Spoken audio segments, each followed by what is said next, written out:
성경에 보면 정말 절망스러운 상황이 있었던 한 여인의 이야기가 나옵니다.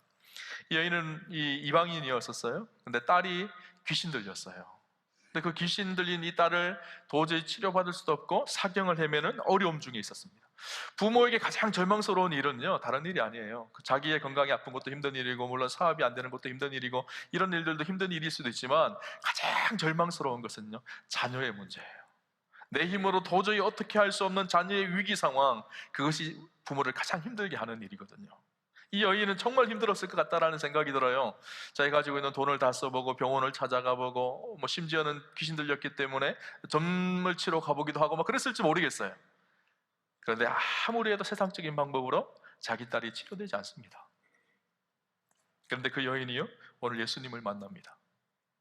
절망이 인생의 소망으로 구원의 역사로 바뀌어지는 은혜가 오늘 본문에 기록되어져 있어요.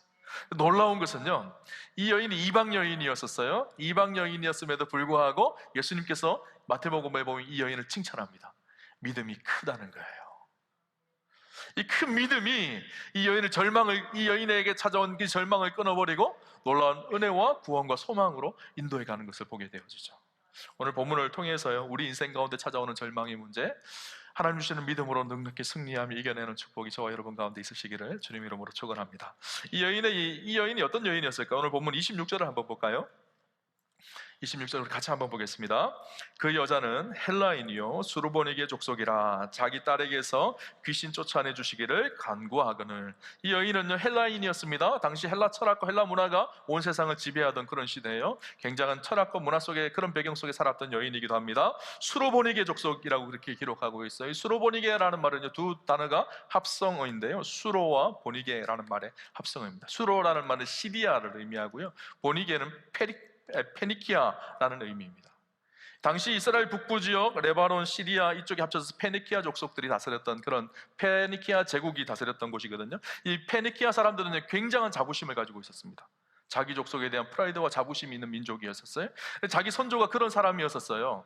그리고 그 여인이 살았던 곳이 어딘가 하면 오늘 24절을 보니까 예수님께서 두로에 가셨어요. 두로에서 이 여인을 만났거든요. 이방 지역이었던 두로에 살던 여인이었었어요.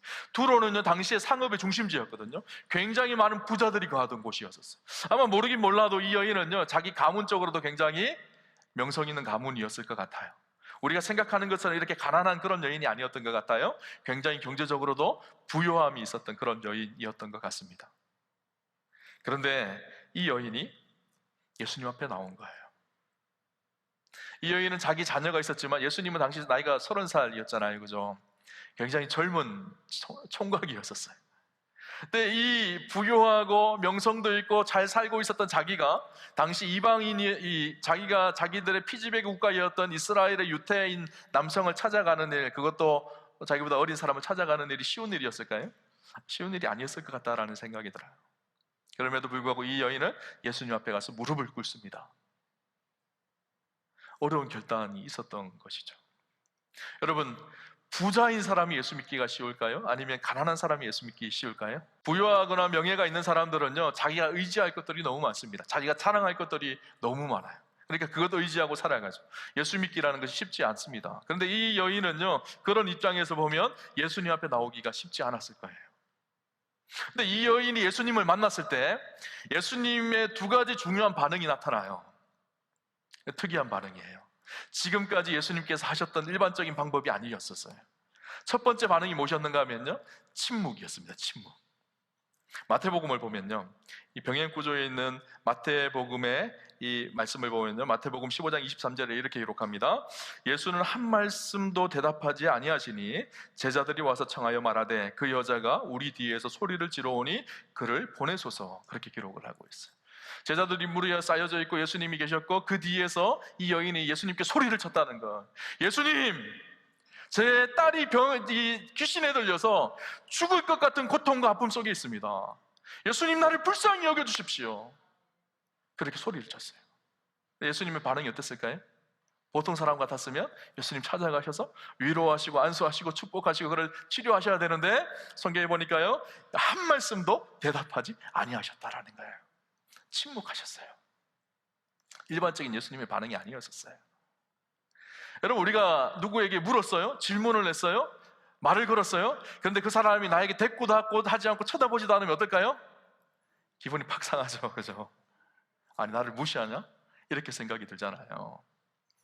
이 여인이요, 그런 마음 안 들었을까요? 내가 이렇게 뒤에서 소리치고 호소하고 있는데 예수님께서 침묵하세요. 나 무시하나? 이런 생각이 들었을 거예요. 그럼에도 불구하고 이 여인은 포기하지 않고 예수님 앞에 계속 소리칩니다. 왜 그랬을까요? 그녀 안에 간절함이 있었기 때문이에요. 세상의 방법으로 해결할 수 없는 이 아픔과 고통의 절망의 문제를 해결하실 분이 주님이라는 사실을 그 여인은 기억하고 있었던 것 같아요. 간절하게 호소하고 소리칩니다. 여러분, 우리 인생 가운데도 이럴 때가 있습니다. 간절히 기도하고 간절히 주님 앞에 나와서 무릎 꿇고 기도하는데 하나님께서 침묵하시는 것 같은 거예요. 응답이 없는 것 같아 보여요. 하나님 나를 무시하는 것 같아 보여요. 왜 그러셨을까요? 오늘 왜 예수님께서 이 여인에게 침묵하셨을까요? 오늘 본문을 가만히 보면요, 24절에 보면요, 이렇게 기록을 합니다. 예수께서 일어나서 거기를 떠나 두로 지방으로 가서 한 집에 들어가 아무도 모르게 하시려 하나 숨길 수 없더라. 한 집에 들어가서 몸을 숨기셨어요. 예수님께서. 왜 몸을 숨기셨을까요? 그 전의 사건을 보면 알아요. 많은 유대인들, 바리새인들이 예수님을 계속 괴롭혔거든요. 그러니까 예수님께서 그들을 피해서 이방 지역으로 가서 잠깐 이렇게 쉬려고 숨기셨던 것 같아요. 몸도 피곤하셨을 것 같다는 생각이 들어요. 그런데 스스로 숨으셨지만 숨겨지지가 않았어요. 사람들이 예수님 찾아서 또 와서 도움을 요청하는 거죠. 예수님이 그래서 아마 피곤하셔서 또 나를 부르네, 귀찮아서 몰라, 그렇게 침묵하신 것일까요? 아닌 것 같아요. 우리 주님 그러신 분일까요? 아니신 것 같아요. 여러분, 때때로 우리 인생 가운데도요, 왜 기도하고 부르짖지만 주님이 침묵하실 때가 있어요. 근데 침묵하신다고 해서 그분의 은혜가 메말라진 것이 아니에요. 그분의 능력이 사라진 것이 아니에요. 침묵 속에도 하나님의 놀라운 계획과 섭리가 담겨져 있다는 사실을 여러분 기억하셔야 돼요. 예수님께서 십자가에 달려 돌아가실 때 하나님께서 침묵하셨어요. 당신의 아들 독생자가 예수님, 독생자이신 주님이 십자가에 달려 돌아가실 때 하나님께서 무반응하셨어요. 근데 그 침묵을 통해서 어떻게 하셨죠? 하나님의 구원의 역사를 써가신 거거든요. 침묵 속에요, 하나님의 뜻과 하나님의 계획이 담겨져 있었던 거예요. 오늘 우리 인생도 마찬가지입니다. 침묵하시는 하나님을 느낄 때가 있습니다. 그러나 그 침묵하시는 하나님이 능력이 없어서 침묵하신 것이 아니라 우리를 인생을 향한 침묵 속에 놀라운 계획을 가지고 계신다라는 사실이에요. 다시 볼까요? 그렇게 침묵하고 있는 그 예수님 앞에 이 여인은 계속 간절히 호소합니다. 그 다음에 예수님의 반응을 볼까요? 침묵하셨던 주님이 이제는요, 공개적으로 이 여인을 무시하기 시작해요. 어떻게 무시하나요? 오늘 본문 27절을 볼까요? 27절 같이 보겠습니다. 같이 한번 읽겠습니다. 예수께서 이르시되 자녀로 먼저 배불리 먹게 할지니 자녀의 떡을 취하여 개들에게 던짐이 마땅치 아니하니라. 이게 무슨 말인가요? 이 여인이 개라는 거예요. 개. 자녀에게 줄, 먼저 유대인들, 이스라엘 백성들에게 주실 은혜가 있지만 그 은혜를 개 같은 너희에게 줄 것은 없다, 이렇게 이야기하고 있는 거예요. 예수님도 좀 너무하시지 않나요? 저 이 정도 같았으면 저는 도망갔을 것 같아요. 예수님 좀 너무하시네요. 제가 아무리 생각해도 이거는 아니죠. 뭐 다른 유대인들이 이방인들을 향해서 개라고 하는 것은 이해하겠지만 그 따뜻하시고 그 사랑 많으신 주님이 이 여인을 향해서 개라고 그렇게 이야기하세요. 왜 그러셨을까요? 침묵하시는 주님도 이해가 되지 않는데 그 이방 여인을 향해서 개라고 그렇게 무시하는 그 주님은 더 이해가 되지 않죠. 왜 그러셨을까요? 여러분, 때때로 주님은 우리 인생 가운데 구원의 역사를 이루어 가실 때 침묵하실 때가 있어요. 때때로 우리가 기도하고 부르짖지만 오히려 상황과 환경은 더 악화되어져 가는 것을 경험할 때도 있어요. 왜 그러셨을까요? 그때 우리의 믿음이 어떠한지를 점검하세요. 확인하세요. 진짜 순전하게 하나님을 의지하고 믿음으로 나오는 것인지, 100% 하나님을 신뢰하고 있는 것인지, 이 믿음이 자기중심적이고 자기의 욕망을 채우려고 하는 믿음인지, 아니면 정말 주님을 신뢰하려고 하는 믿음인지, 그것을 확인하고 점검하세요. 여러분, 혹시 우리는 이런 간절하고 진실한 믿음이 있나요? 아니, 예전에 있었는데요, 목사님. 지금은 좀 이렇게 잘 살고 배도 부르니까 별로 그렇게 간절하지 않은 것 같아요. 기도 응답 받으면 그만이고 안 받아도 그만이고, 되면 되고 아니면 아니고. 혹시 이렇게 신앙생활 하지 않나요? 여러분, 간절함 없이 되는 것이 있나요? 사업을 하더라도요, 간절한 사람하고요, 간절하지 않은 사람은 달라요. 태도가 달라져요. 공부를 하더라도요, 간절한 사람과요, 간절하지 않은 사람은 태도가 다릅니다. 해도 되고 합격해도 되고 안 해도 되고 그러면 100% 떨어져요. 내가 이거 떨어지면 죽는다는 마음으로 해야지 합격하는 거예요. 신앙생활도 마찬가지입니다. 해도 되고 안 해도 되고 적당히 그렇게 하는 것이 아니라 우리 안에 회복되어야 할 마음이 있어요. 간절함이에요. 진실함이에요. 언제 간절하게 진실하게 하나님 앞에 그렇게 기도해 보셨나요? 10년 전에 하셨나요? 내 안에 큰 문제가 닥쳤을 때 그렇게 하셨나요? 예수님께서 요한계시록에 보면 라오디게아 교회를 책망하시는 장면이 나옵니다. 뭐라고 말씀하시는가 하면 요한계시록 3장 15절 16절을 보면 내가 내 행위를 아노니 내가 차지도 아니하고 더웁지도 아니하도다. 내가 차든지 더웁든지 하기를 원하노라. 내가 이같이 미지근하여 더웁지도 아니하고 차지도 아니하니 내 입에서 너를 토하여 내치리라. 차지도 않고 덥지도 않다는 거예요. 미지근하다는 거예요. 내가 토하여 너희를 내칠 것이다. 무섭게 책망하십니다. 오늘 우리 안에요, 이 진실하고 간절한 마음이 회복되어지는 축복이 있으셨으면 좋겠어요. 그저 그렇게 물 흘러가듯이 신앙생활 하지 않았으면 좋겠어요. 성경에 보면요, 이 수르보니게 여인과 같은 믿음의 적극성을 가지고 주님 앞에 나오는 수많은 사람들의 이야기가 기록되어져 있습니다. 그 중에 한 명을 이야기하라면요, 구약에 우리가 잘 아는 한나를 뽑을 수 있을 것 같아요. 여러분, 한나 잘 아시잖아요, 그죠? 한나가 임신을 하지 못했어요. 얼마나 힘든 일이에요. 요즘에도 임신하지 못한다 그러면 얼마나 괴롭고 힘들까요? 당시 시대는 이것이 정말 힘들고 무거운 문제였었어요. 자기 남편이 엘가나인데, 엘가나의 두 아내가 있었어요. 한나와 브린나예요. 근데 둘째 아내였던 브린나는요, 임신을 하고 출산을 합니다. 이 브린나가요, 첫째 아내였던 한나를 계속 괴롭히는 거예요. 본인도 힘들고 출산하지 못하여서 괴로운데, 절망 속에 날마다 빠져 살아가는데 누군가가 계속 괴롭힌다고 생각을 해보세요. 얼마나 절망스럽고 얼마나 괴롭고 얼마나 고통스러울까요? 이 문제가 인간의 방법으로 해결되지 않는 문제였었어요. 한나가 어떻게 하죠? 실로에 있는 하나님의 전에 올라갑니다. 간절히 기도하기 시작해요. 그 기도하는 모습이 어떤 모습이었죠? 사람들이 봤을 때 술 취한 것처럼 낮부터 이 포도주를 마시고 저렇게 술 취했나 이렇게 할 정도로 그렇게 기도했어요. 그러니까 엘리 제사장이 와서 네가 독주를 즐겨하고 포도주를 마시는구나, 술을 끊어라, 그렇게 얘기합니다. 그때 한나가 뭐라고 얘기하는가 하면요, 사무엘상 1장 15절에 보니까 이렇게 얘기합니다. 내 주여, 그렇지 아니하니이다. 나는 마음이 슬픈 여자라 포도주와 독주를 마신 것이 아니요 여호와 앞에 내 심정을 통한 것뿐이오니. 여호와 앞에 내 심정을 통하였다. 여러분, 기도는요, 여호와 하나님 앞에 내 심정을 통하는 것이 기도예요. 여기 심정을 통하였다, 이 고백이요, 영어 성경으로 보니까요 의미가 확실합니다. Pouring out my soul, 이렇게 돼 있어요. 내 영혼을 다 쏟아놓았다는 거예요. 간절하게 하나님 앞에 내 모든 것을 다 쏟아놓고 그렇게 기도했다는 거예요. 하나님이 한나의 기도를 들으시죠. 엘리를 통해서 구원의 말씀을 하십니다. 그리고 나서 나타나는 그 다음 말씀이 무슨 말씀인가 하면요, 한나가 다시는 근심빛이 없었더라. 성전에 올라올 때까지만 해도 죽을 모습을 가지고 그렇게 하나님 앞에 기도하며 나왔어요. 그래서 성전에 나가는 모습이 어떻게 됐다고요? 근심빛이 사라졌어요. 저는 오늘 축복하기를, 오늘 예배당에 왔을 때 가지고 무거운 짐이 있다면요, 성전에 나갈 때 근심이 없었더라 밖에서는 축복이 있으시기를 주님 이름으로 축원합니다. 한나의 사무엘상 1장 기도와요 사무엘상 2장 기도는 완전히 달라요.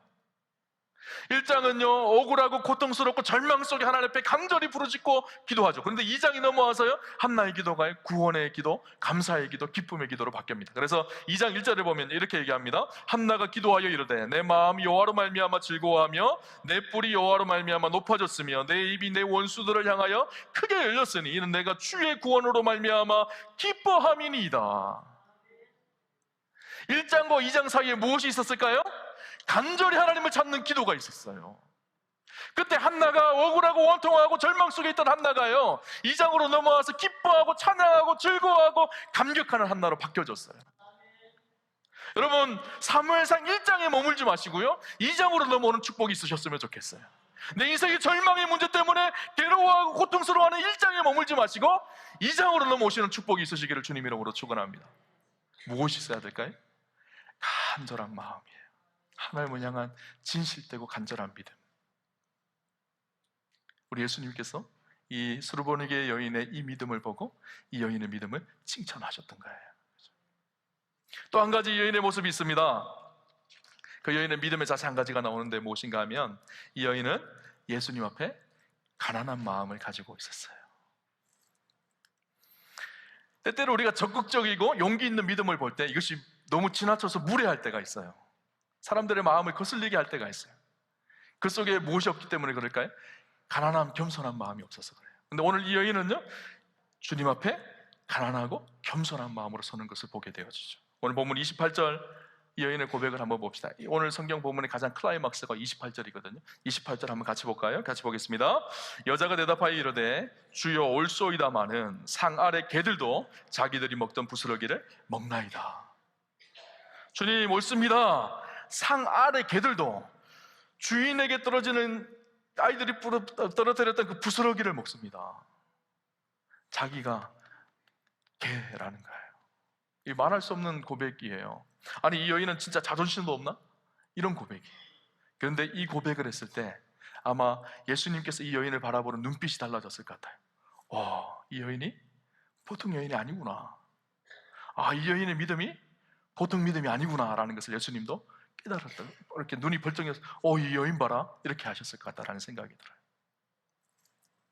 여러분, 이 정도 되면요, 보통 사람들 같았으면 어떻게 했을까요? 도망갈 것도 남았을 거예요. 그렇죠? 내가 이렇게 자존심 구하면서 여기 있어야 되나? 이렇게 생각했을 것 같아요. 근데 여러분 아셔야 돼요. 우리 하나님 앞에 나아갈 때 우리가 반드시 극복해야 될 한 가지가 있는데 무엇인가 하면요, 자존심이에요. 우리가 자존심 붙들고 하나님 앞에 나아갈 수가 없어요.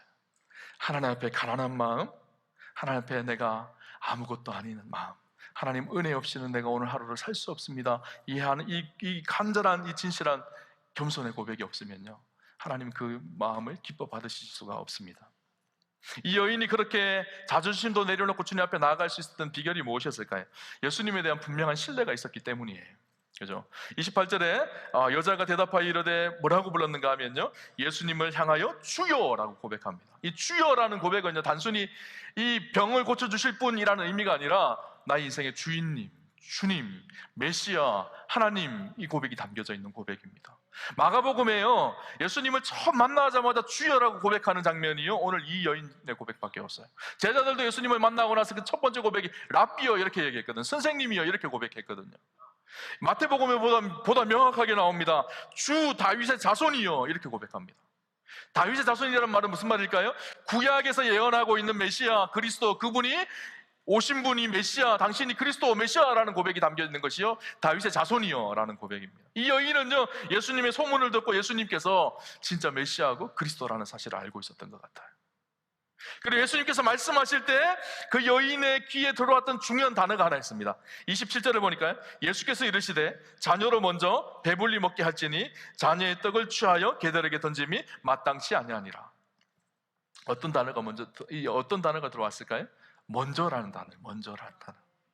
먼저는 유대인들에게 먹을 것을 주시지만 그 다음 있다라는 거예요. 먼저라는 것은 난 이방인이지만 개처럼 여김 받는 사람이지만 그럼에도 불구하고 먼저는 유대인에게 복을 주시지만 그 부스러기라도 자기에게 떨어지게 하셔서 먹게 하시겠다. 구약의 말씀에 그렇게 기록되어 있거든요. 예수님께서 유대인으로 오시지만 유대인을 통해서 유대인이신 예수님이 메시아로 드러나셔서 이방이 빛이 되게 하시고 온 세상 만방이 구원을 얻게 하신다는 그 놀라운 축복의 말씀이 구약에 기록되어 있다는 사실은 이 여인은 알고 있었던 것 같아요. 그러니까 이방인이었던 자기, 개같이 여겨졌던 그 여인이었지만 하나님의 은혜를 구하고 나아가는 모습을 보게 되어지죠. 한편으로는 수치스러웠을 것입니다. 개도 부스러기를 먹습니다. 이 고백을 하기가 쉽지 않았을 것입니다. 부스러기 은혜라도 좋으니 나를 긍휼히 여겨주십시오. 나를 불쌍히 여겨주십시오. 그것이요, 예수님 보시기에는 큰 믿음이었던 거예요. 우리는 큰 믿음 하면요, 대단한 일을 하고 아주 멋진 일을 하고 큰 계획을 세우고 큰 꿈을 이루어가면 큰 믿음이 있는 사람이라고 생각을 해요.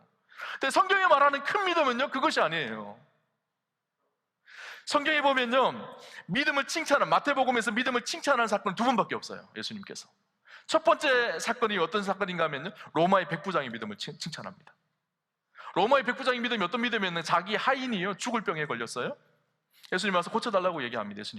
예수님께서 하인에게 찾아가시려고 하죠. 그러니까 이 백부장이 뭐라고 하는가 하면요, 그렇게 얘기해요.